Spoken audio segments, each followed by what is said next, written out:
Well, what the fuck is you looking at? You act like you ain't never seen a grown man with bear parts on his face before.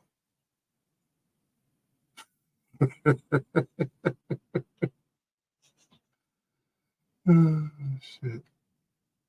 So this is the deal with what's going on this evening. I got the bear nose upside down. Ain't that about me? Me and Mrs. O had a bet. Obviously, I lost the bet, right? So I had to wear these bear parts on my nose. Coincidentally, Mrs. O has expressed that she's been feeling much safer since I've been looking like a bear. Ain't that about a bitch?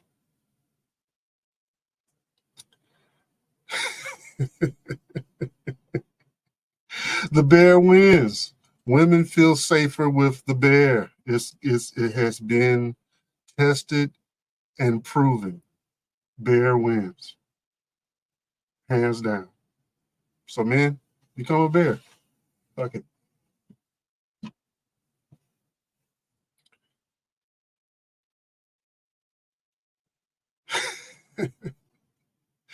So tonight's episode is a part two to last week's episode. Mr. Hurd loses his custody to his children for the alleged exploitation. Okay. And that, in essence, is parental alienation. So we're going to take a deep dive into the parental alienation and the signs of that. What's all going on with that? I got a couple videos set up for you. We're gonna check it out. Have our comments and stuff as usual on that and what have you. We're gonna have that. Plus, we're gonna have that hot video that you guys be looking for, and of course, my selection of the whiskey of the week. So with that, let's get into the show, baby.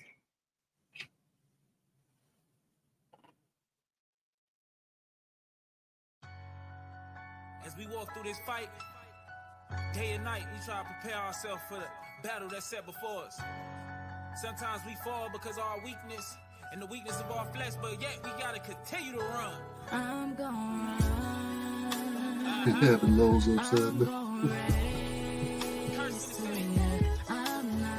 You listening? Yeah. We got a long way to go. So we came so far.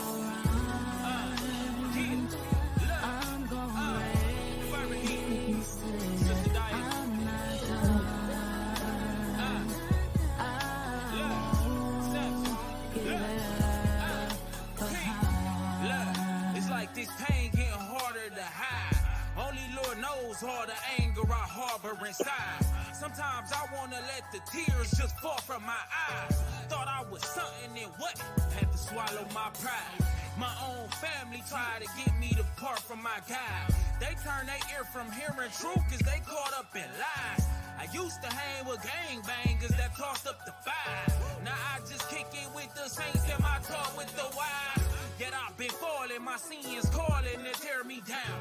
Many a renown won't make it or get to wear the crown. I ask the Lord now to forgive me for all my wicked ways. Cleanse me of transgressions before my body lay in the grave. Clean me of my secret sins, establish my thoughts, and wash away iniquities and my presumptuous faults.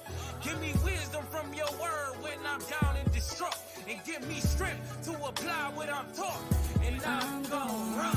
See what I come to learn in this truth? I'm gonna race. This race is not to the swift. I'm not done. All of us got different battles, different problems. I'm not done. But our life is to fight. The Most High give us all strength to fight at the end of the day, you know what I'm saying? As long as He with us, nobody can be against us, you know what I'm saying? Look, plead my cause, oh Lord, with them that strive with me and fight against all those that try to fight against me. Take hold of thy shield and buckler, stand to be my help. Protect me from my enemies and even myself. Let them all be confounded and put to shame. That seek after my soul. Let them turn and be confused for the wicked they sown. For we remember your works and your wonders are old. How you split the Red Sea and turned it into a roll. Lord knows I'm vexed, but I'm changing my mind state. Living in a world that my God gonna annihilate. In a time where little boys wanna be like Beyonce. And drugs got the whole hood high as the crime rate. But I still run like a runaway slave who got fears of being hung. Like an army lieutenant in a war with no gun. Like politicians who already won. Yet this war just begun. So I'm gon' run. In this battle that's set before us, I'm gon' raise. we give them weapons that's no longer carnal. The Most High with us in this fight. You know what I'm saying? All we gotta do is have faith. And I won't give Walk up his laws, statutes, and commandments. But therein, that's the battle. Because all those that endure to the end and don't give up will receive eternal life. So no matter what we go through in this fight, we gotta keep running. We gotta run to him who created us. Sister Diet, sing to him. I've been let down. I won't give up.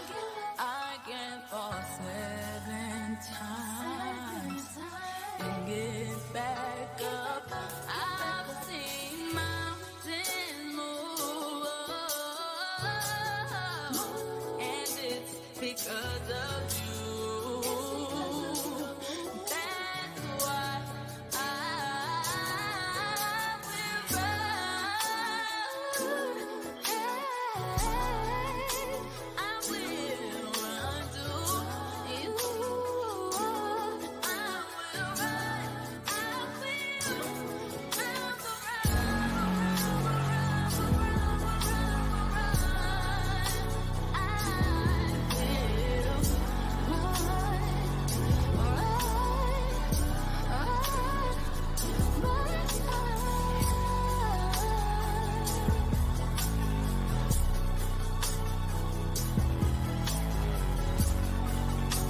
First, G.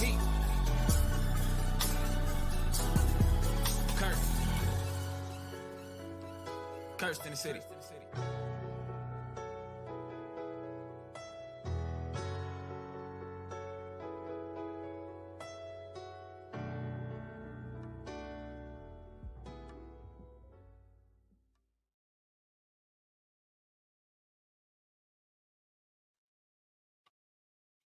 Yes, sir. So, yeah, welcome to Surreal Sundays. We're going to get right into it.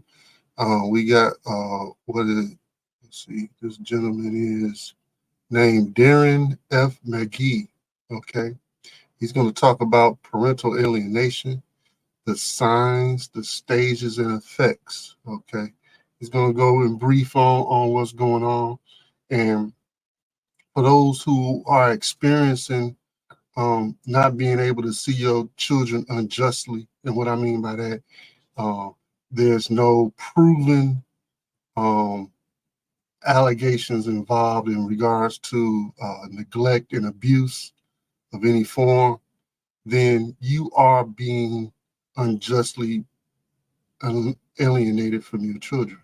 Bottom line, if nothing else is going on, if you're not being neglectful, if you're not mentally, physically abusing your children, then you should be having your kids. Period. That's it. And that should be the standard within the family courts. Obviously, that's not the case. It's whatever they wake up with that day. That's what they're going to base the ruling on, the judgment on. And that's bullshit. But we're going to get into what Mr. Darren McGee says. He's on YouTube. So if you want to head over his way and get some more information, please do so.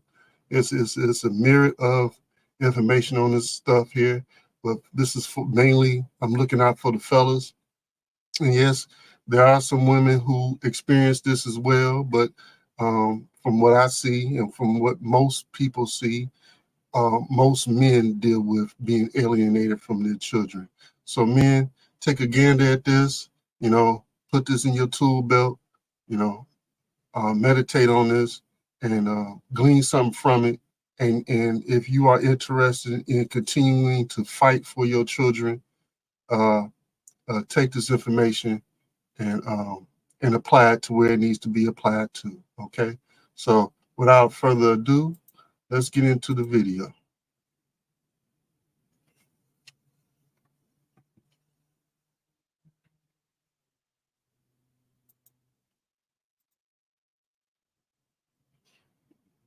Hello, I'm Darren McGee, and welcome to my Mental Health Information and Awareness channel. Now, today's topic, I've been asked to look at and discuss parental alienation. Now, in looking at this, first of all, we're going to look at what parental alienation is. We're going to look at the effects that it has on a child or children, and we're going to look at some indicators that might show that parental alienation is taking place. So if you find this video helpful, please consider subscribing to my channel. Please check out my other videos on mental health related topics. But first of all, what is parental alienation? Well, it's the term that's normally given, normally during a breakup, a separation, a divorce, or whatever, when one parent, though sometimes both, try to turn their children against the other parent. They try to damage that relationship. They want the child or the children to reject the other parent. They want to do it even though the children may have previously, or still do, have a good relationship with that parent. And although either parent can alienate, both can alienate as well, I'm just going to use the terms parent A and parent B. Parent A being the one who's doing the alienating, parent B being the one who's being alienated. And I'm going to refer to child, even though it can be children, okay? So let's begin. There are three different types, three different levels of parental alienation. Firstly, there's the most common type, the lowest level, if you will. That's when a parent communicates and shows dissatisfaction, frustration, whatever, towards the other parent. Now, this can differ in intensity. There may be patterns. For example, the pattern could be parent A starts to show that dissatisfaction, that frustration, whatever, just prior to parent B turning up to collect the child. Now, at the lowest level, parent A may later regret this behavior. They may accept and even try to encourage, support a healthy relationship with parent B. And this would be commonly taking place, say, after the divorce, when everything's settled, whenever both have, say, moved on. Now, the effect on the child could be, at this level, the child may complain about having to spend time with parent B. However, when they're in parent B's company, when they're spending time with them, that behavior and that relationship, it returns to the normal level. The next level ramps up the gears, more moderate level, if you will, of alienation. This is where we begin to get into the realms of brainwashing, okay? Now, this involves parent A constantly communicating negatively about parent B. Now, this could include telling the child parent B doesn't really love them because they left. Now, I have experience with this per se.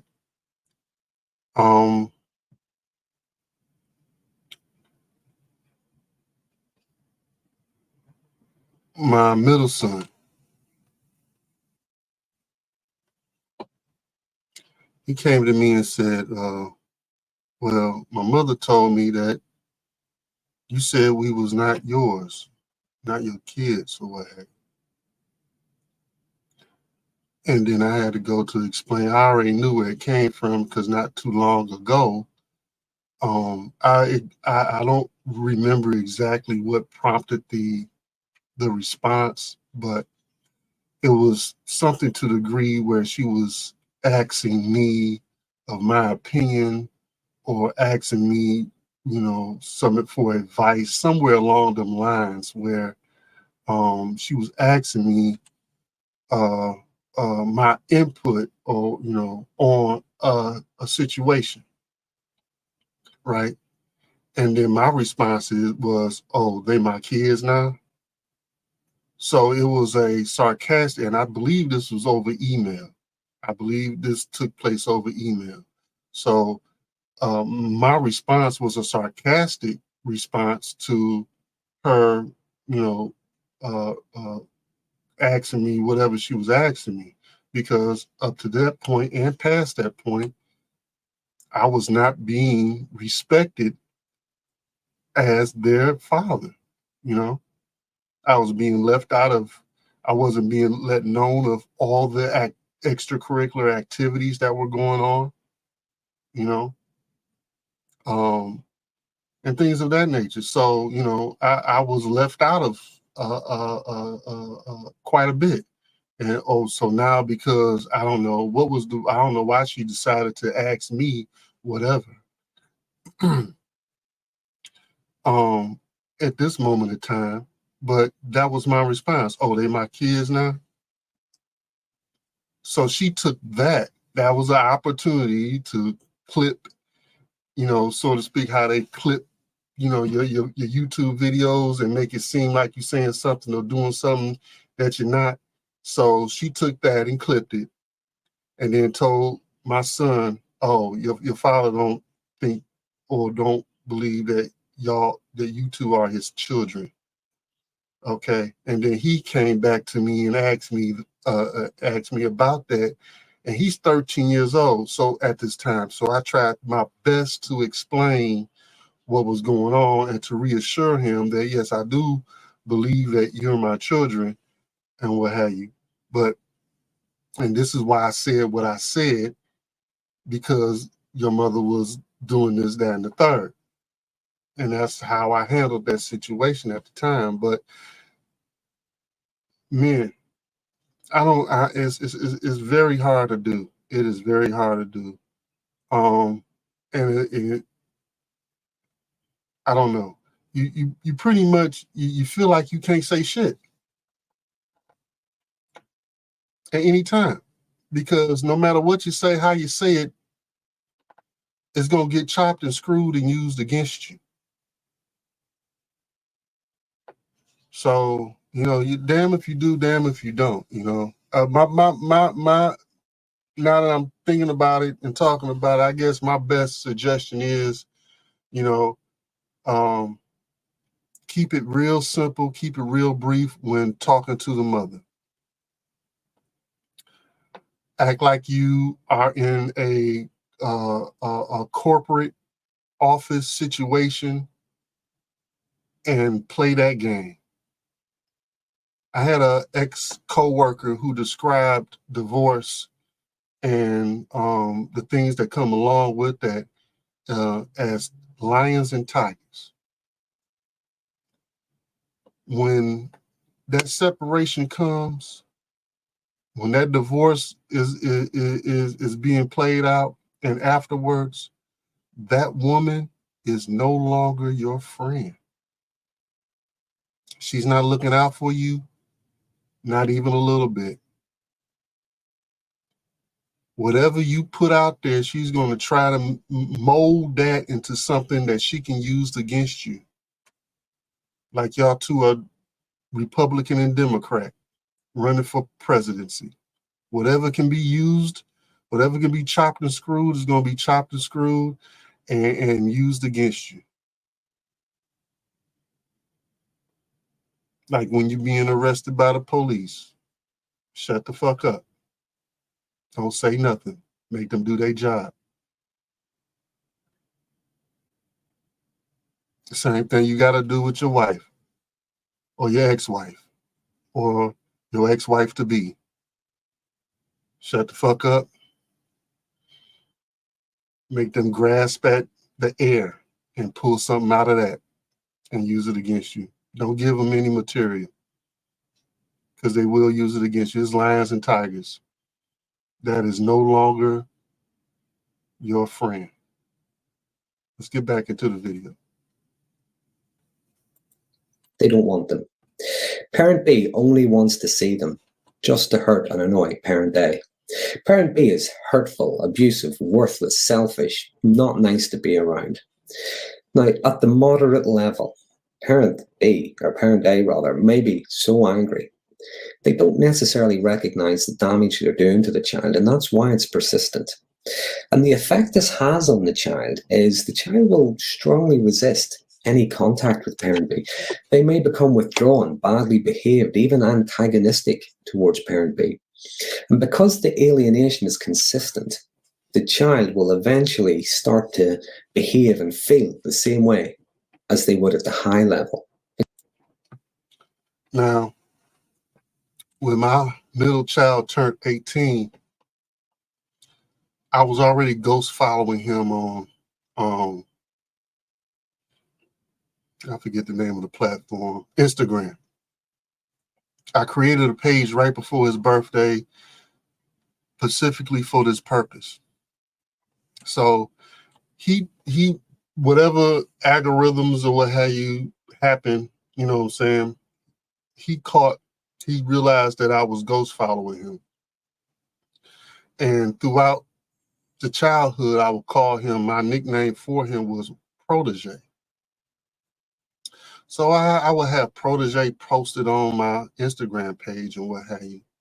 And he said on his page, I am nothing like you. Okay, so that was never brought up to him directly, but through my life experience, I can surely say that that was a remark towards me calling him a protege. Okay, so he started to disrespect initially, very early on. So when he became 18, I reached out to him because at 18, legally, the mother has no say, cannot do anything. She can't put another PPO on me on his behalf because he's 18. So I reached out to him. And initially it started off well. And I would say maybe a year or a little less than a year or a little more than a year, he was talking about a girlfriend that he had.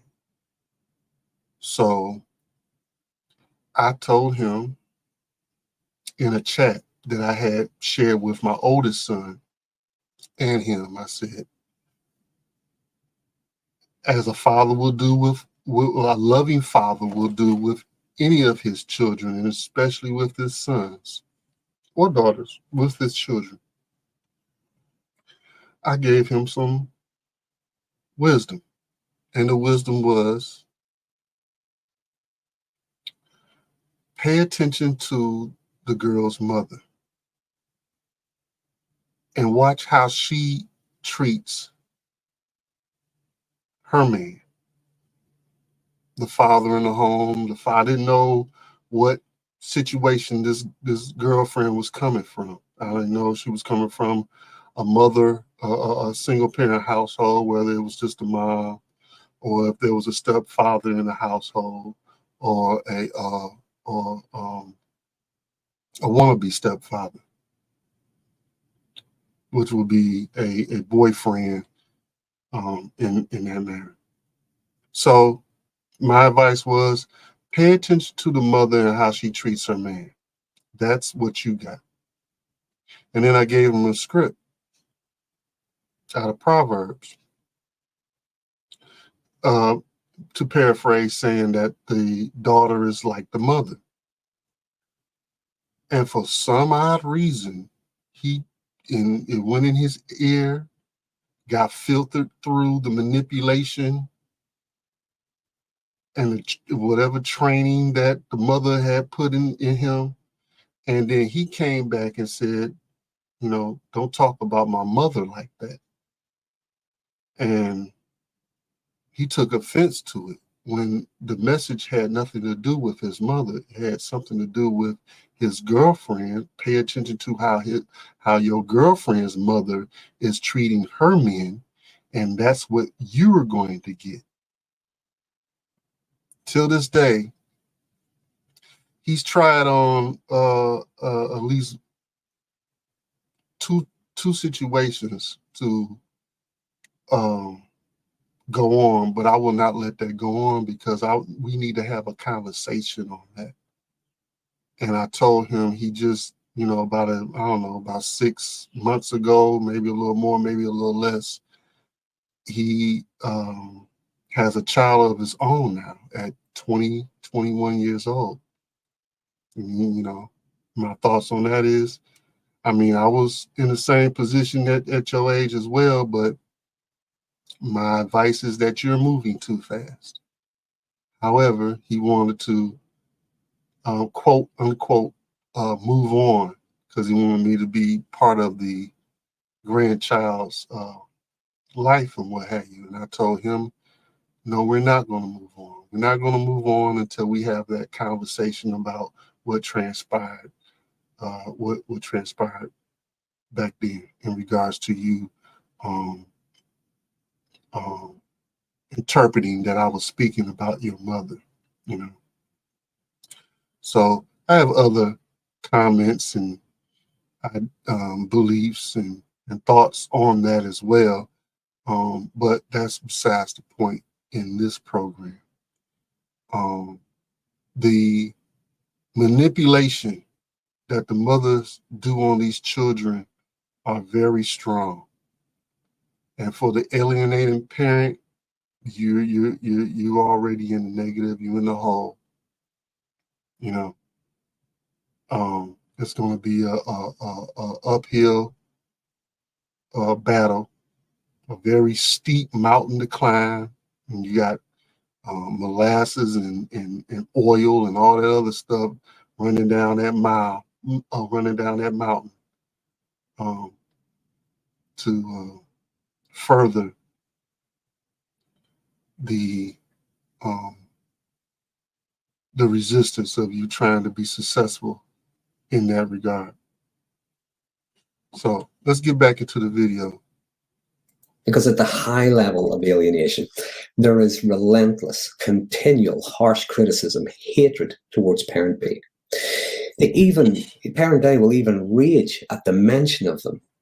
Everything about them is scorned. And like I said in the first video, it's not only a hatred towards parent B, but it's a hatred towards your own children. In regards to my situation, the mother had her own negative experiences with her own father. So why would you create and impose anywhere near the experience you had with your own father, knowing that the father of these children was straight cut?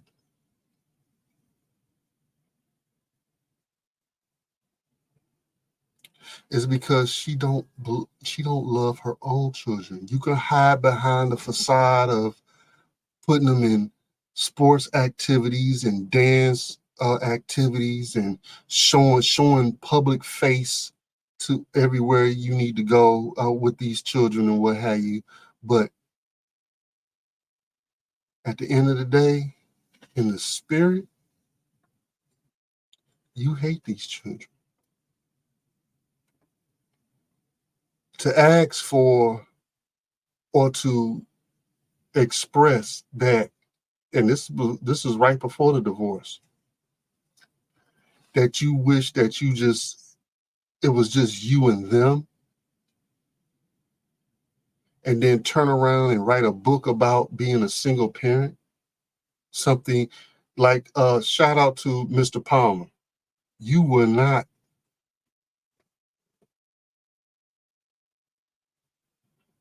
a victim. This is something that you asked for. This is something that you wanted.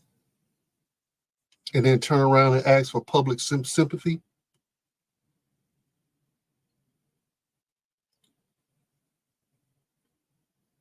A lot of women do this because it's available. And this is what a snatch is. This is one of the definitions of a snatch.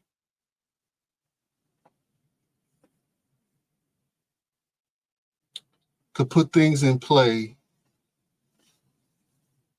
unnecessarily.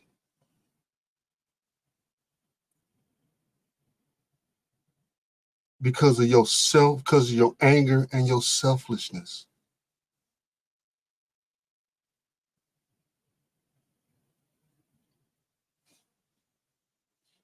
Let's get back into the video. Intent there is to destroy the child's relationship with parent B by destroying their belief and their concept of them. Parent A may even punish the child, get very upset, guilt trip the child just because they look forward to or had a good time with parent B. If the child doesn't collude with parent A, if they aren't negative enough towards parent B, they will show dissatisfaction, distress, anger, depression in a way that almost punishes the child. Like parents who behave at this level of alienation, they consistently have a rigid view, not just of parent B, but of the world around them. And it's a view that can never be changed. They're the type of parent who doesn't turn up at court. They go back on agreements. They violate court orders. They accuse parent B of all manner of things. Now, the effect this has on the child is a mix of both fear. Go against court orders.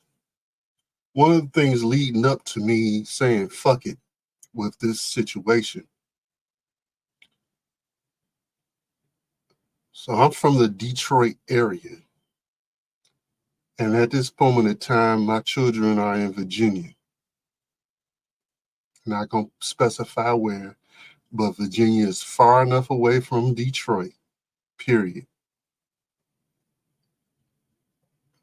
So according to the agreement and what's on paper, the court order, the parenting time, it's time for me to have the children for 2 weeks during the Christmas break. The on paper agreed meetup point was in Pennsylvania. I should pull it up. It might take up too much time to pull up the exact location, but it's where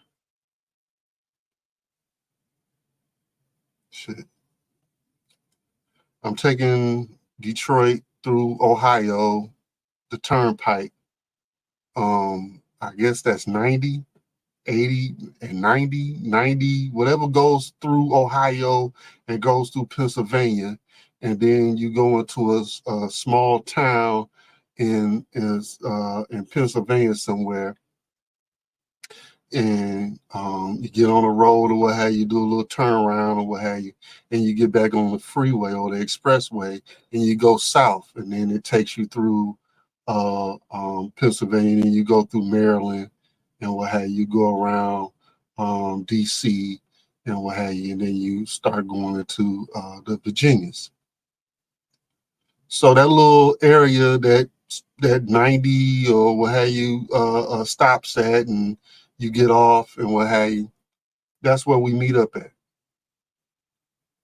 So I already had a feeling in my gut it was some bullshit in the air, right? But I had to do my part, right?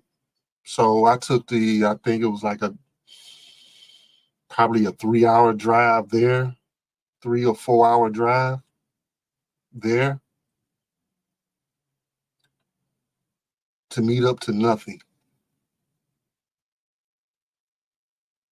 Now the response was, yeah, I didn't agree. I didn't give him any response, so I didn't agree to anything or what have you.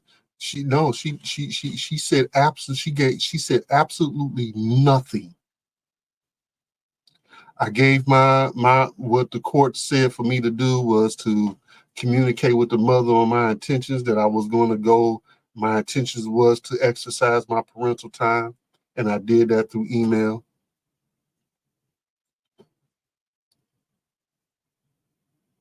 And well, hey, I didn't get a response. No, I did not. It could have went both ways. If I ain't showed up, and then she showed up, then the courts will be like, well, is already on paper. You communicated what you was going to do. She didn't have to respond.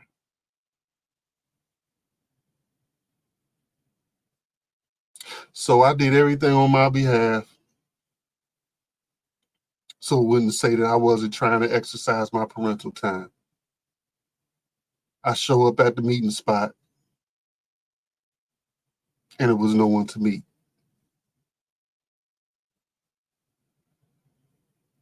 I tried to call Pennsylvania State Police to bring a squad car there to witness that. They turned me down. Like, no, we ain't fucking with that.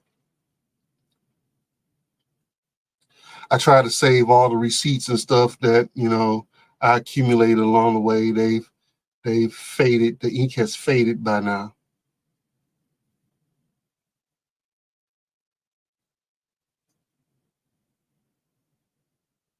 I was looking at them about probably a year and a half ago, and all the receipts that I have off of the, paying for tolls and shit. The ink is so faded.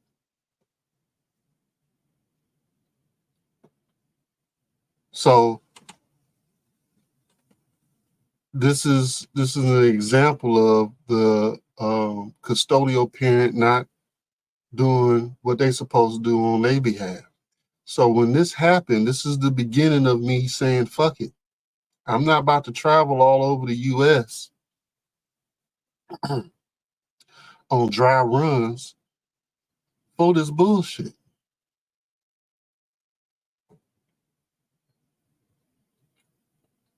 Obviously, the whole game plan was, I need to get down to Virginia. I want to get down to Virginia for whatever reason.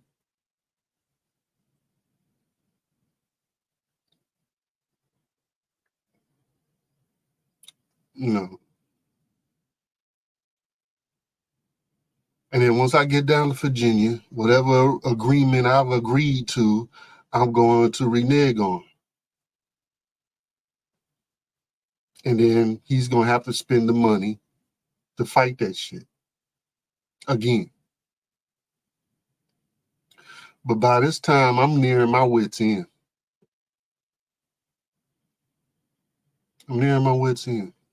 Spent enough money, spent enough time, put enough emotional bullshit into play on that. I was done. Let's finish out what he has to say. And hatred towards parent B. Any contact they have with parent B is begrudged. They'll be openly defiant towards them. They may be hostile towards anyone new in parent B's life. They may even collude with parent A in accusing parent B of bad and inappropriate behaviour. And the child's behaviour when they're in the company of parent B, that reinforces parent A's assertion that that's not a healthy, safe relationship and they really don't want to be there. And that is often used in child custody battles. So there are the three different types, three different levels of parental alienation. So how do you recognize the difference between parental alienation and, say, what could be a genuine grievance on the child's part? Genuine upset at the parents separating, a genuine disagreement. Well, I think there's three things to look out for. Okay, now I'm not saying that this proves anything, but I think these are indicators. Okay, first of all, the child believes one parent is good and the other is bad. There's no in between. They will love one and they will hate the other. When in reality, kids will get upset and annoyed at both parents from time to time, but they will still love and want to spend time with them both as well. Secondly, and this would only really apply to very young children, but the reasons for not wanting to spend time with parent B are quite silly. They don't like their beard, they don't like their hairstyle, they don't like their perfume, they don't like their music, whatever it is. It might be quite silly, nonsensical, really, just the way children come out with things. Other times, the things they say might sound a little bit too grown up, not the sort of thing that would come from the mind of a child, like, I don't like the place where they work, I don't like the people they work with, or they don't have good Wi-Fi. And the last indicator, I think, is when the child doesn't just want to spend time with parent B, but they don't want to spend time with any side of that family, the grandparents on parent B's side, aunts and uncles, cousins, and so on. Others who before they had a really good relationship with, looked forward to seeing, spending time with. They don't want to see anybody on that side of the family at all. So there are three different levels, three different types of parental alienation, and three ways to help identify it as well. If you have any thoughts or comments, please use the comment box below. I'd like to read your comments and respond to them when I can. If you find this video helpful, please consider subscribing to my channel for future updates on mental health related topics. Please feel free to suggest.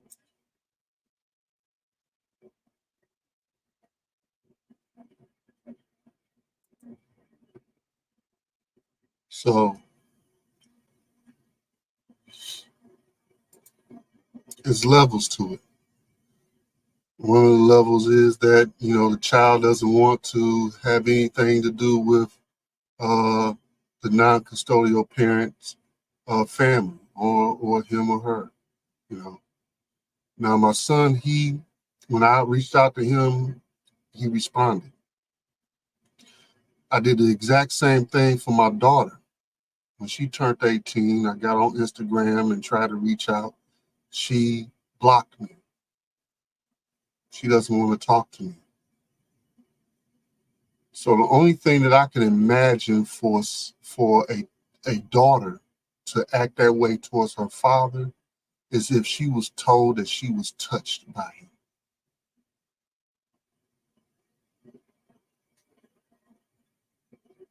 And if I find out that that is true,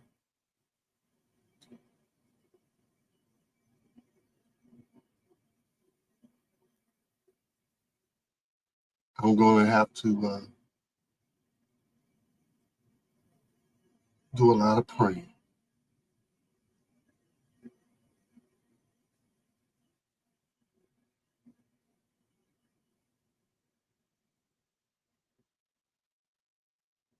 That's what I'm going to have to do. If that's true, to give your daughter that story that you experienced, I'm going to have to do a lot of praying.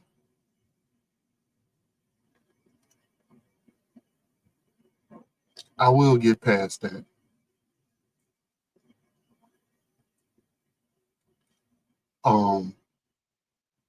And deal with it in the right way.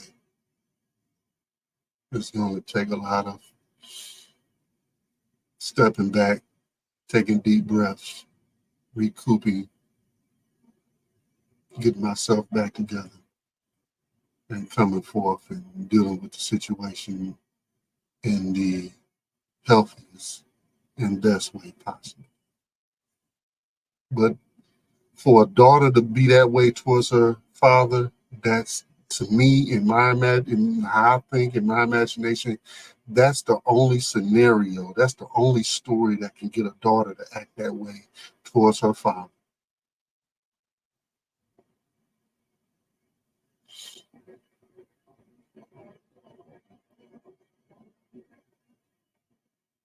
Especially a daughter who have known her father. It's not like she never knew me. She never experienced me. We're talking about the last time I seen my daughter, she was 11 years old.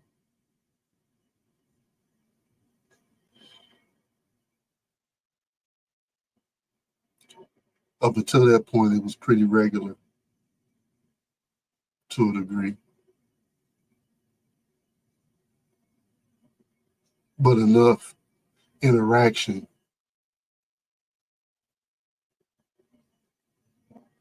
without any manipulation or lies would have helped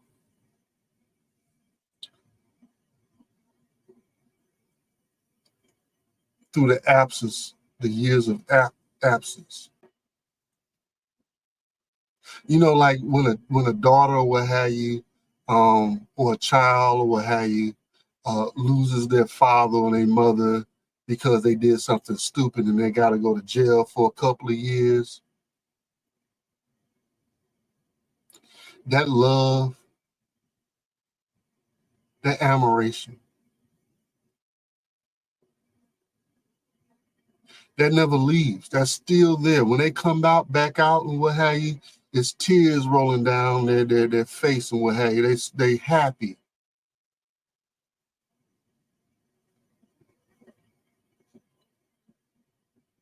You know, in those situations, when the parent goes to jail or what have you, nothing's negatively said about that parent in most cases.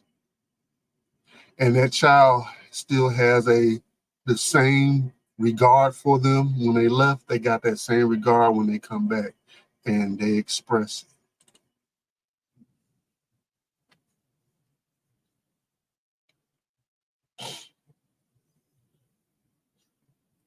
Unless that child had a negative experience with that parent.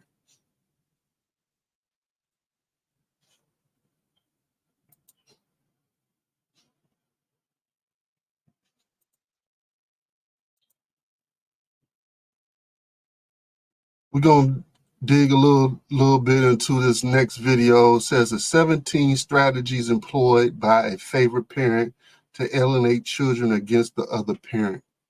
We'll check this out a little bit and see what they got to talk about. Let's go.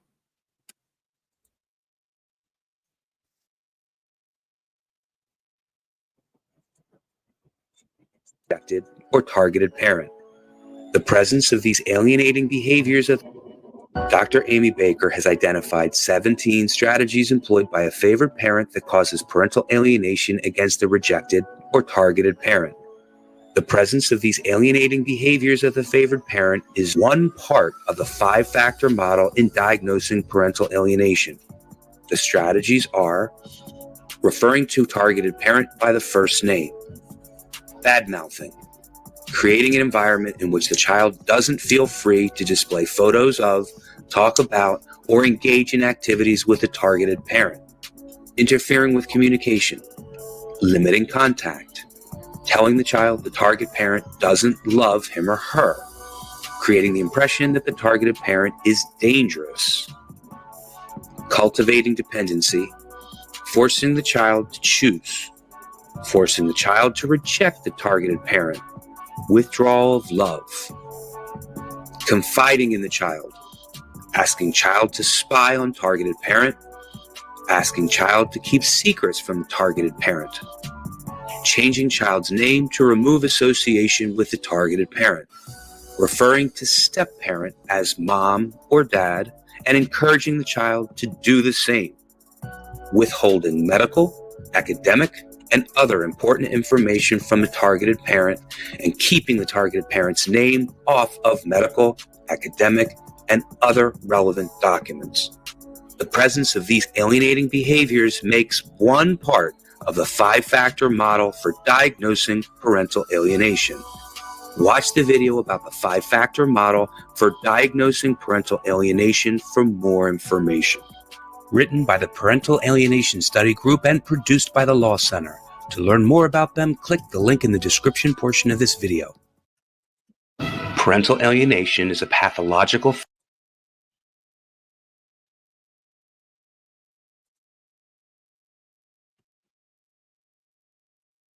So we just went over that video on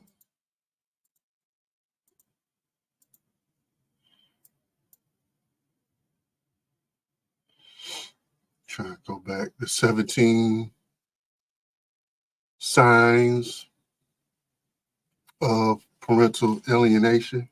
And this is good stuff for you men to learn what's going on when you're not there. Okay. There are cases out there where the women have been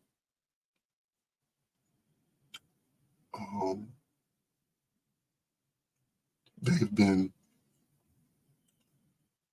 punished, so to speak, in doing this thing. It's not often. but you need to get you a child psychologist and a lawyer that understands this on your team. And you're going to have to vet these people.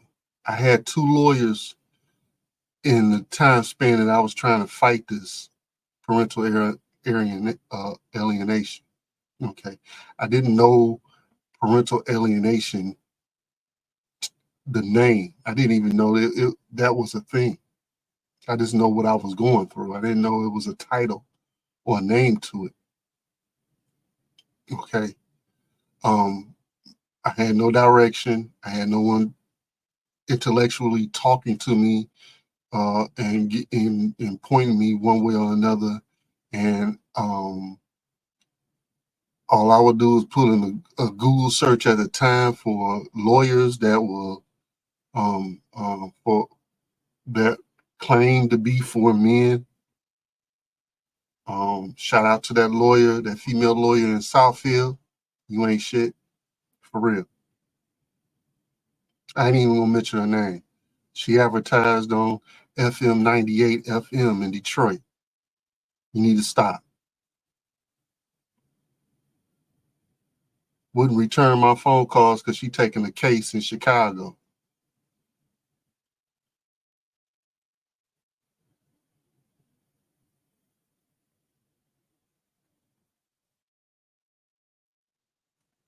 You need to vet these people. And unfortunately, the lawyers that are at, $3,000-$4,000 retainer, that's not, obviously those are the garbage lawyers.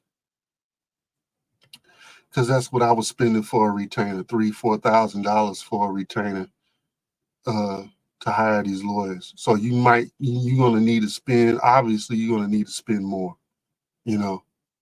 So this fight isn't for the common man. Isn't for the working poor.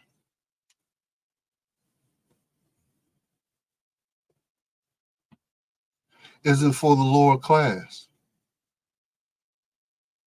You can't afford this fight. So what do? You say, fuck them kids. And that's not saying fuck them kids in a malicious way, like, there's nothing you can do. You can't afford to fight. To get a lawyer that's going to do what they're supposed to do on your behalf,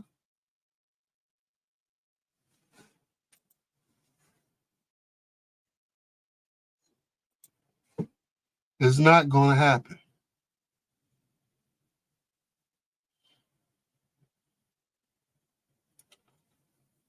You got to pay for it. You're going to have some bread. And if you already got children at home that you need to take care of, then you're going to have to make an executive decision. Because you can't put all your resources on this. Because the chances, if you do get a competent lawyer, you do have a competent child psychologist that is trained in parental alienation, the chances still are 50-50, and maybe less than that.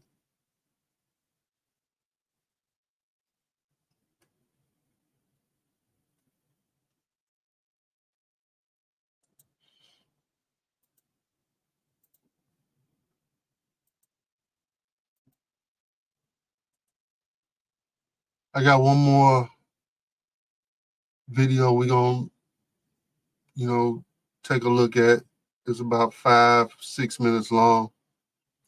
Overcoming parental alienation. Let's see what they got to talk about.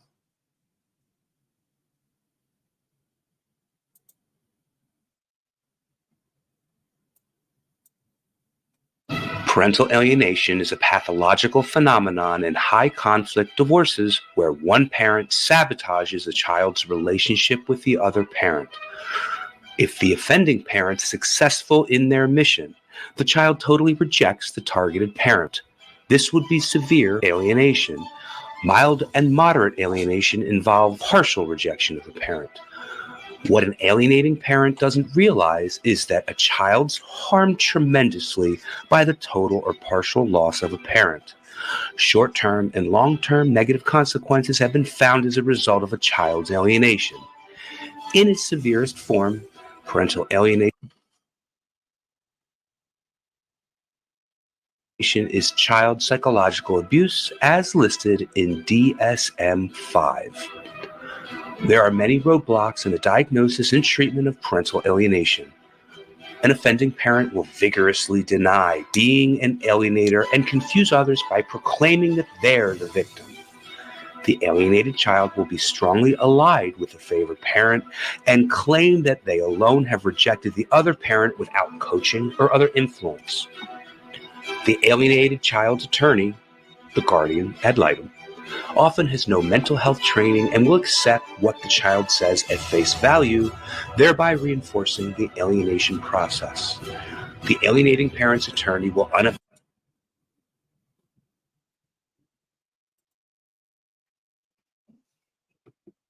That's bullshit. A lot of these lawyers, these family court lawyers that's in this game, they understand exactly what's going on. But, they fold, who hires them. So they got to play the part, right? Devil's advocate. Remember that movie?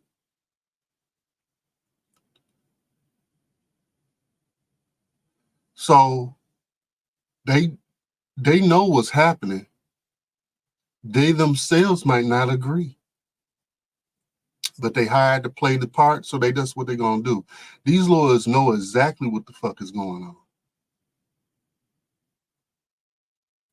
As long as they're able to get whatever compensation they can get out of the alienating parents' pocket, that's all that counts. They're going to do their job. This system has been set up. The courts know what's going on. You don't have to be clinically or scholarly trained to know what's going on. You'll experience in the field seeing this over and over again. You know what sounds right. You know what doesn't sound right. I had a lawyer tell me that he was like, in regards to high denominations of money, they all have residue of cocaine on. You can't use that as evidence.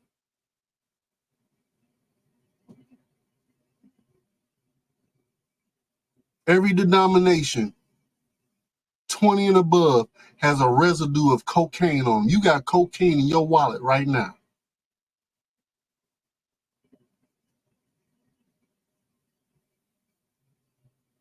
Everybody who got a $20 bill in your pocket right now, it has cocaine on it.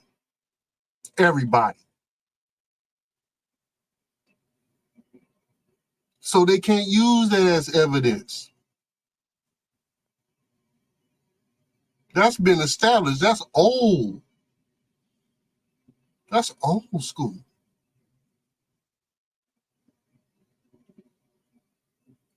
This is old school.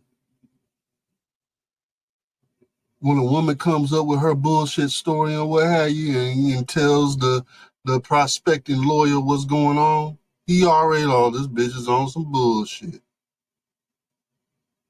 But I'm gonna tell her it's gonna be $5,000 to retain me, and if she puts it up, then I'm gonna go ahead and do what she need me to do.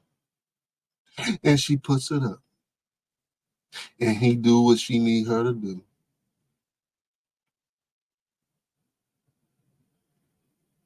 That's how it goes. So I appreciate what this video was doing, but it's trying to protect the lawyers, but the lawyers ain't shit. The family court ain't shit. Everybody is a pawn in the overall scheme of things. The courts make money off of this, off of the mother and father not able to come together on whatever. The lawyers is in the game because they can make money off of us bickering.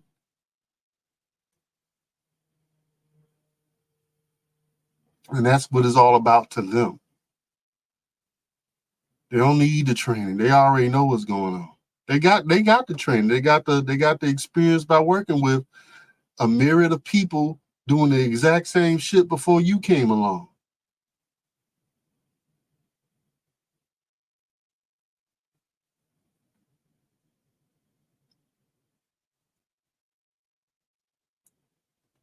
As Surreal Sundays progress, man, I'm gonna put a little bit out there. We're gonna dive back into this a little bit more here and there and what have you.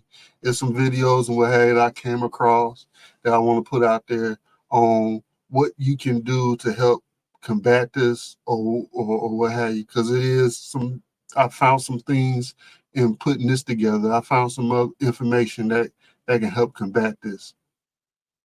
It can help. Not necessarily saying it's going to help you. Because at the end of the day, we all, in this situation, when it comes to the family court, the judge is a human and you're dealing with a human element. A human element that's being persuaded or being manipulated or has been trained to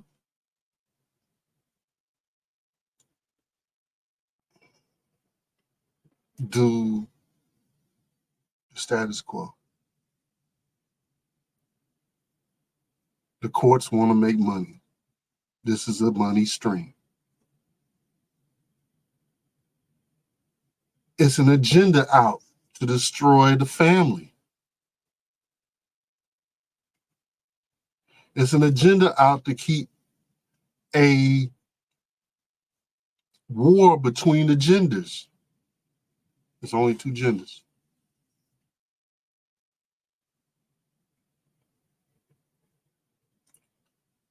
Male and female. Mama and Papa.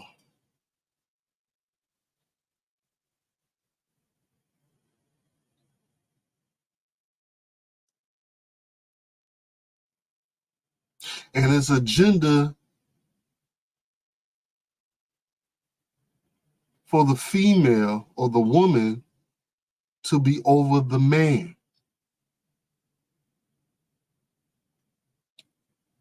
You look at other societies, especially the Arab society and what have you, when the mother and the father and their marriage dissolves, the children go with the father all the time.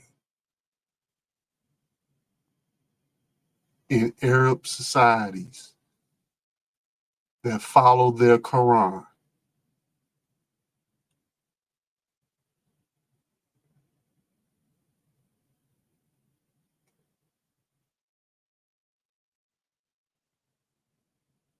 It's studies out that say that children that are raised by single fathers versus children that are raised by single mothers, the ones that are raised by the single fathers come out better, have more success in life, do a little bit better.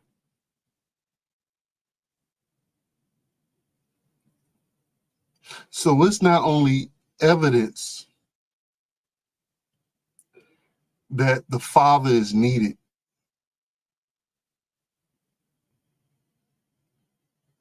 on a carnal stage, but biblically,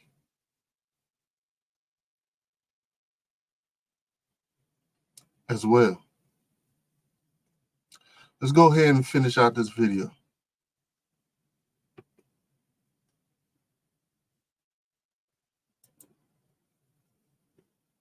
Abashedly encourage the alienating behavior because it's a winning strategy from a legal viewpoint. Most judges have little understanding of parental alienation and are often swayed by the combined voices of a guardian ad litem and the alienating parent's attorney. These are few of the major roadblocks in parental alienation cases. These roadblocks are real and potentially catastrophic to a case. They can interfere with accurate diagnosis, the implementation of appropriate treatment, and ultimate legal decisions that are in the child's best interests.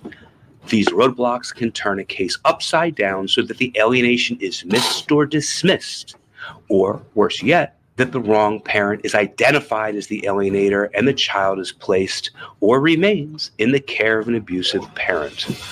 But these roadblocks can be overcome. Parental alienation cases can be accurately diagnosed and appropriate treatment can ensue.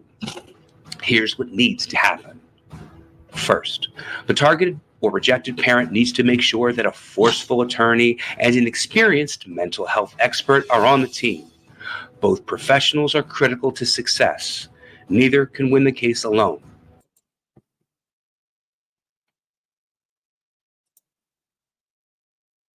What a daunting task to get a attorney and a child psychologist on the same team to work for you. That's talking about money. Money that most working men do not have.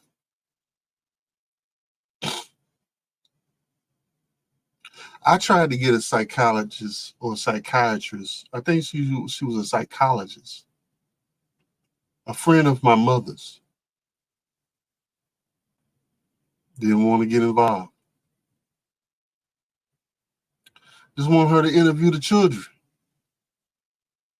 Come up with your own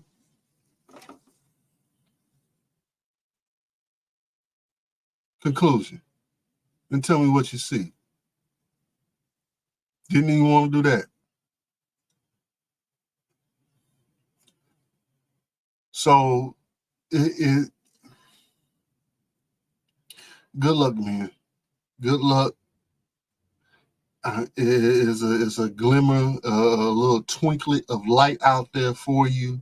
I hope you're able to take grasp of it. You know, I hope you're able to get a child psychologist, child psychiatrist on your team to properly diagnose this shit, and a lawyer that's on the team that'll help represent the way you need them to represent.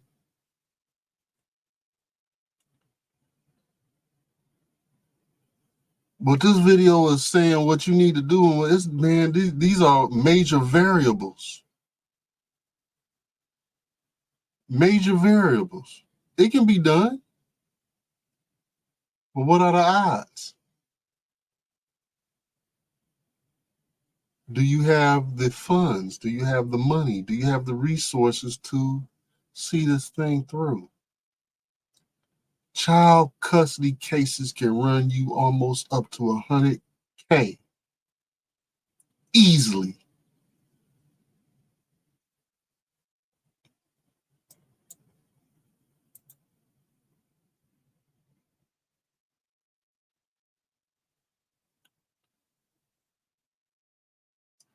And if you was me at that time,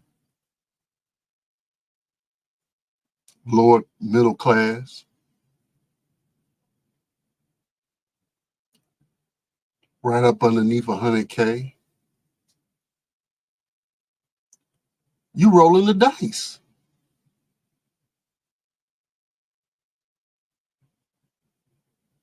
All you can do is cop you somebody for $4K, 4 bands. And then they don't do shit. Then you got to cop somebody else for 4 bands and they don't do shit.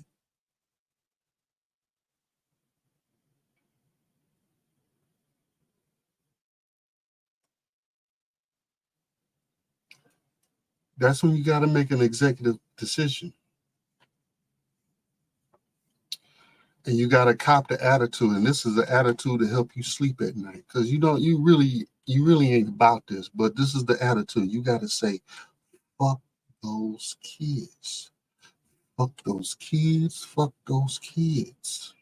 Fuck those kids.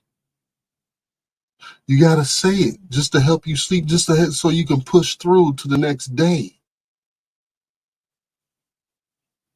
This is a coping mechanism. This ain't real.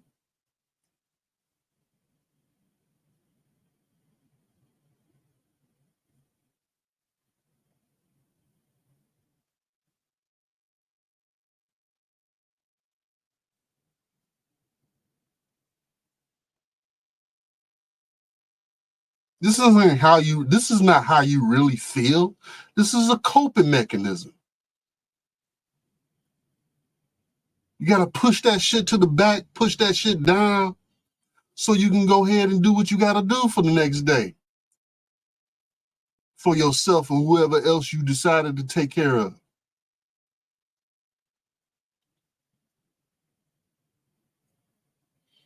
Because obviously, this is a losing battle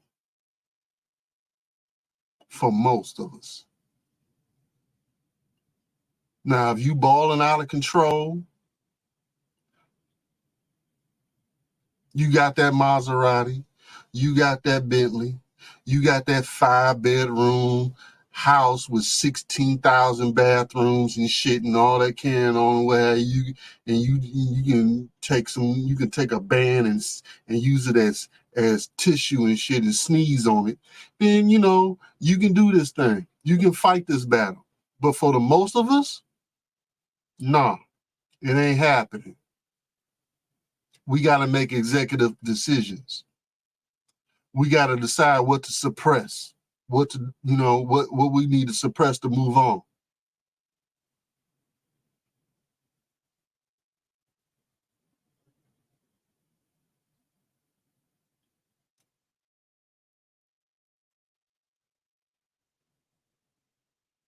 Let's continue on with the video.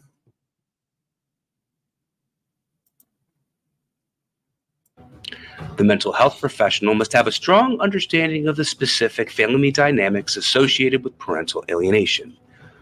Without this knowledge base, the mental health professional will be susceptible to making serious errors in the case. This must be avoided by choosing the correct expert. Second, documentation and a timeline of events and behaviors can be extremely compelling evidence in a parental alienation case. The documentation and timeline can be used by the attorney and mental health expert, especially in the courtroom. Judges pay attention to such evidence. Third, false allegations of abuse must be confronted head-on so that they don't become entrenched and intractable in the case. Often these allegations are used as weapons by the alienating parent. Multiple allegations of abuse during a legal proceeding are a huge red flag for fabrication. Fourth, specific interventions must be proposed, usually by the mental health expert and the rejecting parent's attorney. Here are the necessary interventions. The alienating parent must have individual therapy. The alienating parent's attorney must make it clear that the damaging behavior must cease. And the alienated child and rejected parent must have reunification therapy. This is the treatment template in all parental alienation cases. All these interventions must take place. Reunification therapy will fail if the alienating parent's destructive behaviors not stopped. Fifth, in severe cases of alienation where there's a total rejection of a parent, removal of the child from the alienating parent for some period of time is considered both essential and mandatory. Research and clinical experience show that such removal can be accomplished with excellent results. Sixth, nothing can sidetrack and undermine a parental alienation case more than enabling attorneys. Their unhelpful roles in this situation must be confronted. The alienating parent's attorney and the guardian ad litem must be informed and guided by the mental health expert's knowledge, experience, and understanding of the research and clinical literature. Seventh, custody decisions must be based on accurate, comprehensive information about a family's real dynamics. Parental alienation mustn't be overlooked, minimized, or dismissed. It's the goal of the mental health expert and the rejected parent's attorney to present the true narrative of the alienation process in the family. At times, their voices must be strong and loud. Eighth, the rejected parent must remain hopeful, determined, and proactive at every step along the way. Defeatism can't creep in. Passivity is counterproductive. The rejected parent's passion and love for the child must be the energizing force in uncovering and resolving the parental alienation pathology.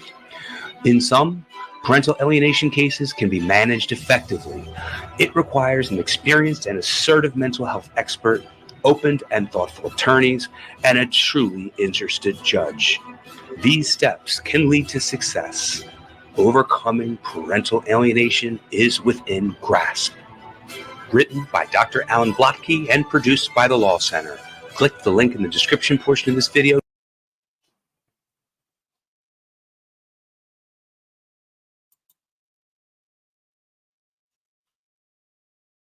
Must be presented to, what did he say, an interested judge? Alienation pathology. In some, parental alienation cases can be managed effectively. Parental alienation mustn't be overlooked, minimized, or dismissed. It's the goal of the mental health expert and the rejected parent's attorney to present the true narrative of the alienation process in the family. At times, their voices must be strong and loud. Eighth, the rejected parent must remain hopeful, determined, and proactive at every step along the way. Defeatism can't creep in. Passivity is counterproductive. The rejected parent's passion and love for the child must be the energizing force in uncovering and resolving the parental alienation pathology. In some, parental alienation cases can be managed effectively. It requires an experienced and assertive mental health expert, open and thoughtful attorneys, and a truly interested judge. These steps can lead to success. A truly interested judge. You know how many bullshit variables he just expressed? A truly interested judge?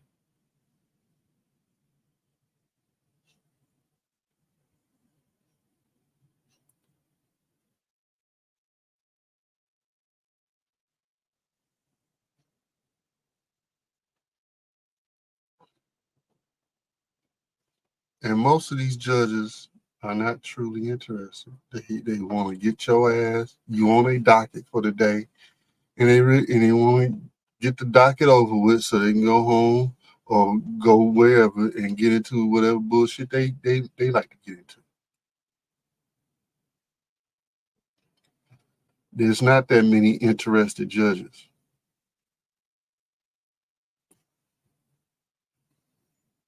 The judges that I encountered, especially the first one,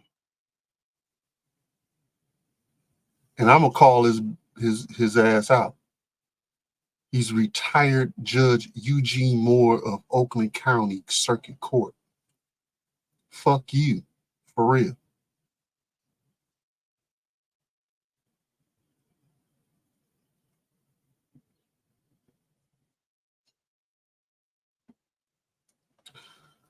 There was some stuff that transpired, and I wanted to ask some questions on the record. I didn't know what that meant.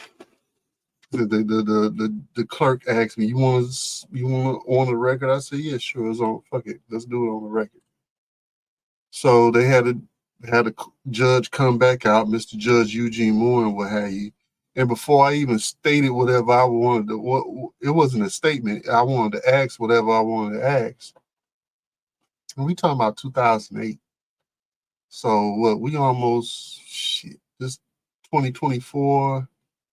16 years ago, almost 20 years ago, right? So I'm not, I'm talking off the dome right now. So I wanted to ask him whatever I wanted to ask him, and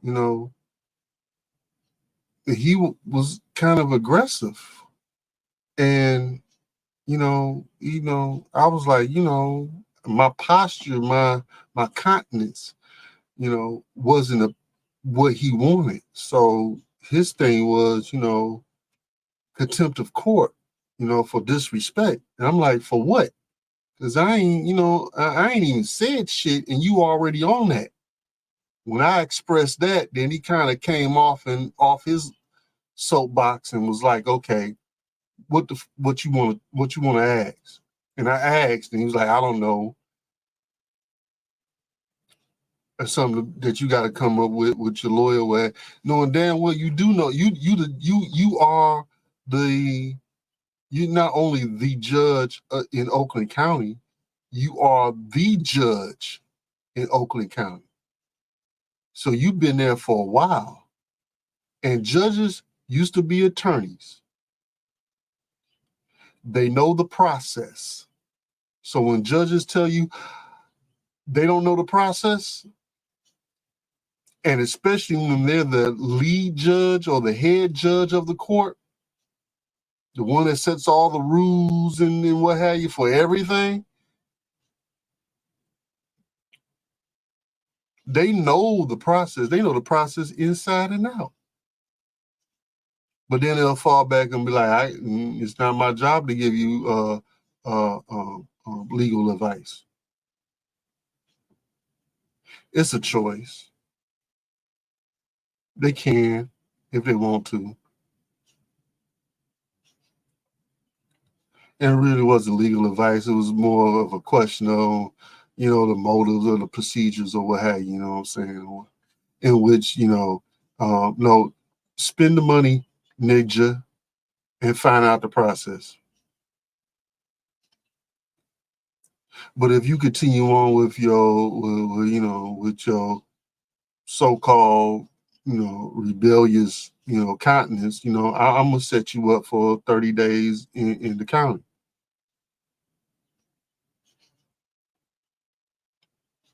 That's what I'm on.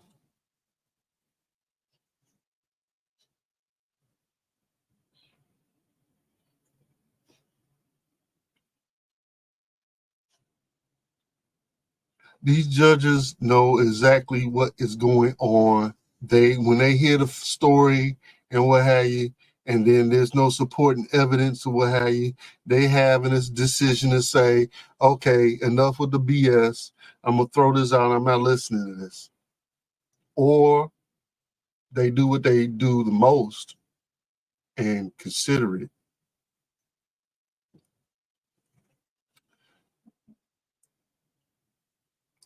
Because the ultimate agenda of this government, legislative, executive, judicial,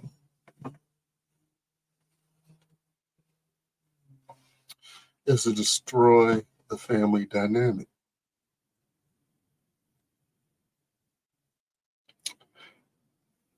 Not to destroy the traditional family dynamic and to promote the dynamic of a woman-led household, which has proven to be destructive. That's going off into something else. I'm going to put that out there. You marinate on that. Comment on that. Do as you will with it. Cut and clip it. I don't give a shit.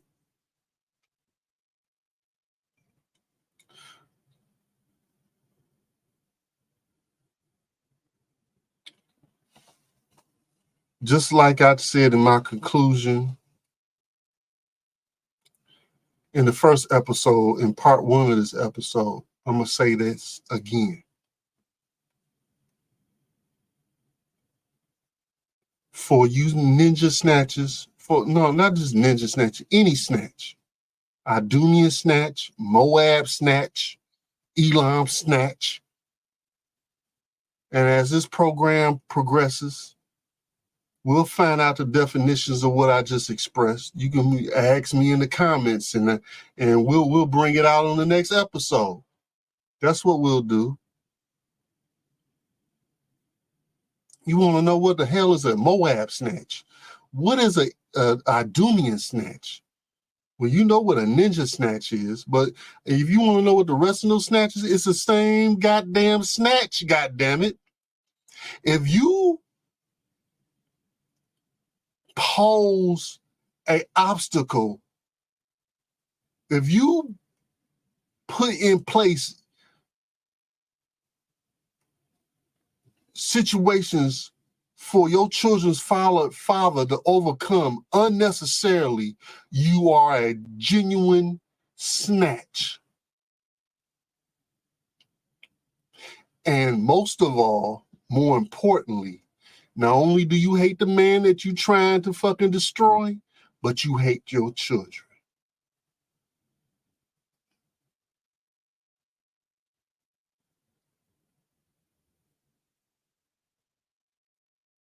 Now we're going to go into the next segment, one of my favorite segments of the episode, and that is Whiskey of the Week.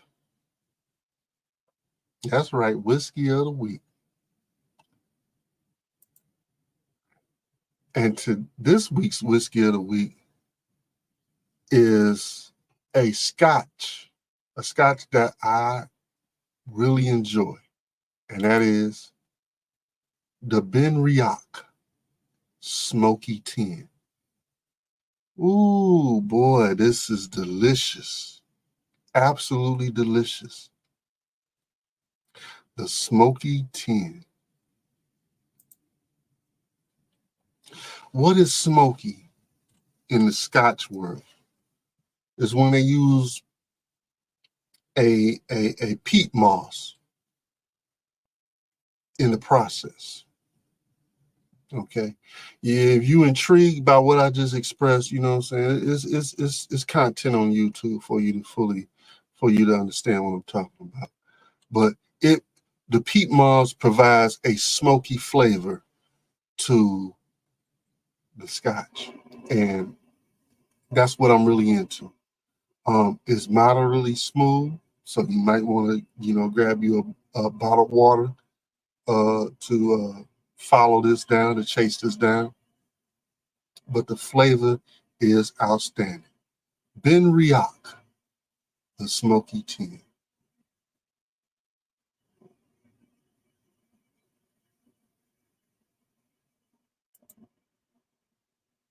So, in conclusion to what we just went over tonight,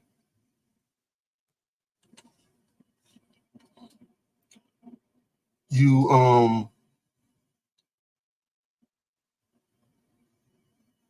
got some obstacles to get over. You gotta get a competent lawyer. You gotta get a child psychiatrist or psychologist on your team. I will have you to help prove your case, and the cards is gonna have to line up for you. That's what it is. You just gonna have to be a lucky motherfucker that day. It's too much in play, it is too much set up in play not for it to go in your favor. So if you decide to fight for your children, I applaud that. The world applauds that. Nothing's wrong with it. Know that you need the endurance, physically and mentally, and financially.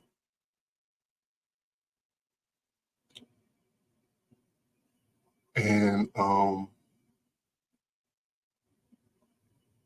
hope that it works out for you. For you men that tried it for a little bit like myself and, said,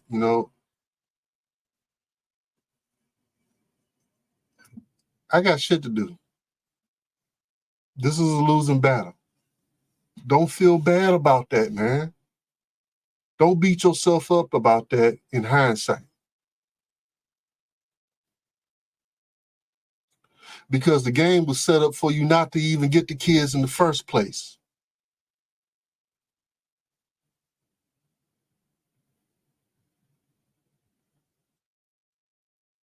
And if your kids reject you when they get grown, you're just going to have to wait a little bit longer until they experience life and hope that they realize what's up and the veil falls off their eyes or the rose-colored glasses, fall off, you know, and they see they can put two and two together and see what you was experiencing and why you decided to do what you did. And hopefully you regain your kids that way. Other than that, the only thing else I got to say to you is you need to keep these commandments, do these commandments, and hope for the opportunity to have some children again in the kingdom.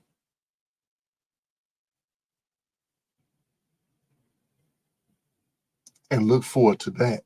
Because the kids you have in this system are lost, are gone, period. They out of here.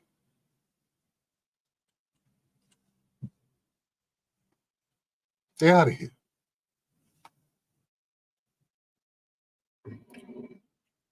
I like to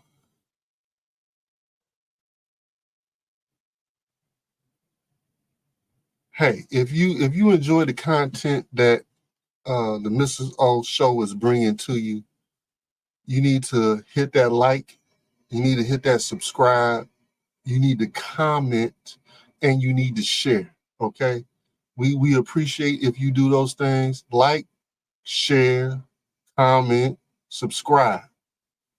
Okay, we will appreciate if you do that thing. Okay, all right.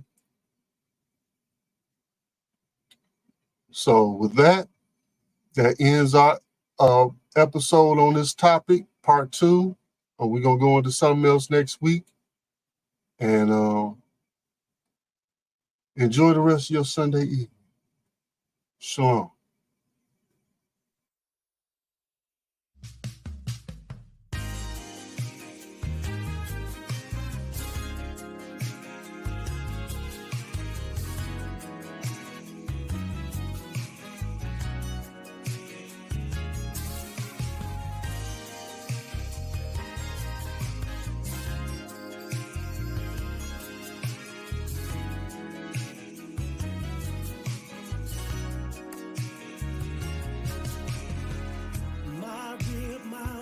My helper, we make a perfect team. We gotta stay together, good or bad, just like Al Green. You're my best friend. I know I can count on you. You complete me, made for me. This is how it should be. Whoa, whoa.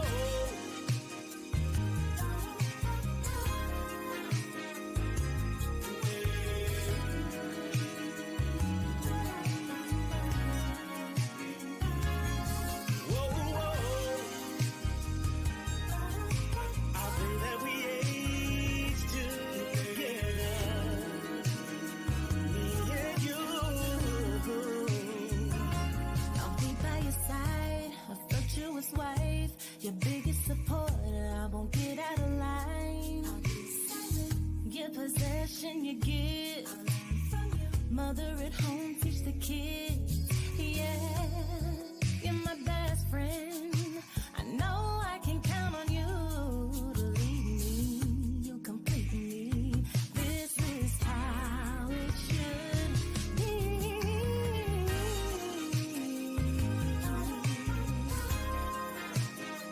Whoa.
that right there. I pray we stay together forever. Now listen, I know things not gonna always be perfect, but we gotta pray, we gotta fast, we gotta do whatever we gotta do.